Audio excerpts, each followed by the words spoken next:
এই আওয়ামী ফ্যাসিস্ট শত শত ছাত্র জনতাকে হত্যা করেছে। সেই হত্যা এবং রক্তের মধ্যে দাঁড়িয়ে আজকে আমরা বিজয় র্যালি করতেছি।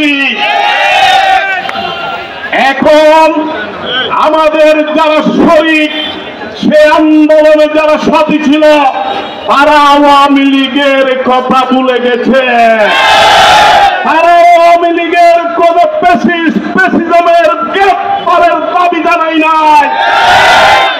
এই বোয়ালখালীতে 7 তারিখে এই মাটিতে দাঁড়িয়ে আওয়ামী লীগের পৌরসভার মেয়র দাম্ভিকতার সাথে সেই দিন মিছিল করেছিল।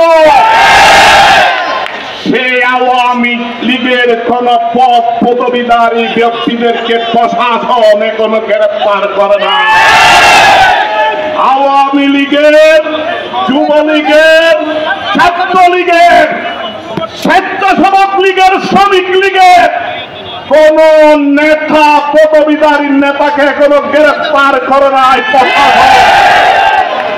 আওয়ামী লীগের ব্যানারে বিনা বুড়ে যারা নির্বাচিত হয়েছে উপজেলায়, পৌরসভায়, ইউনিয়ন পরিষদে, তাদেরকেও গ্রেফতার করা হয় না।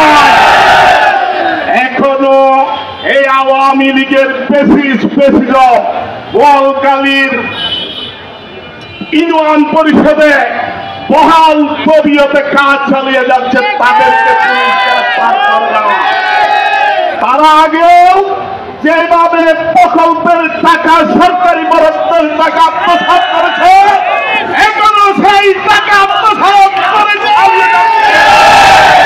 আমরা আজকের সমাবেশ থেকে সেই রক্তের সম্মান দেখিয়ে তাদেরকে গ্রেফতার করার জন্য প্রশাসনের কাছে আহ্বান জানাচ্ছি। আমি প্রশাসনকে আহ্বান করব, আপনারা এখনো তাদের তালিকা প্রণয়ন করেন নাই ফ্যাসিস্টে। আজকের সমাবেশ থেকে প্রশাসনকে, পুলিশ প্রশাসনকে আহ্বান করব, এই ফ্যাসিস্টের তালিকা প্রণয়নের মধ্যে দিয়ে তাদেরকে গ্রেফতার করার জন্য আজকের সমাবেশ দাবি জানাচ্ছে। আমরা কোন মত সৃষ্টি করতে চাই না। আমরা আইনের প্রতি শ্রদ্ধাশীল, আইনকে আমরা সম্মান করি, না হয় আমরা তাদেরকে ধরে দিতে পারি, কিন্তু সেইটা আমরা করব না। আমাদেরকে ইঙ্গিত করে বলে রোড ফর ডেমোক্রেসিতে, রোড ফর ডেমোক্রেসি যখন বেগম খালেদা জিয়া ঘোষণা দিয়েছিলেন, তখন আওয়ামী লীগ, শেখ হাসিনা বালির ট্রাক দিয়ে ট্রাক সরাইতে পারি নাই। ঠিক আছে, আমরা সেই ট্রাক সরাইতে পারি নাই।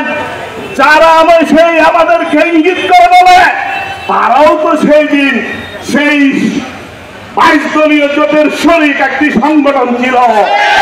তারাই যদি এত বিপ্লবী হতো, তাহলে ট্রাকটি সরিয়ে আমাদের চোখে আঙ্গুল দিয়ে যদি আজকে দেখিয়ে দিত, তাহলে আমরা মেনে নিতে পারতাম।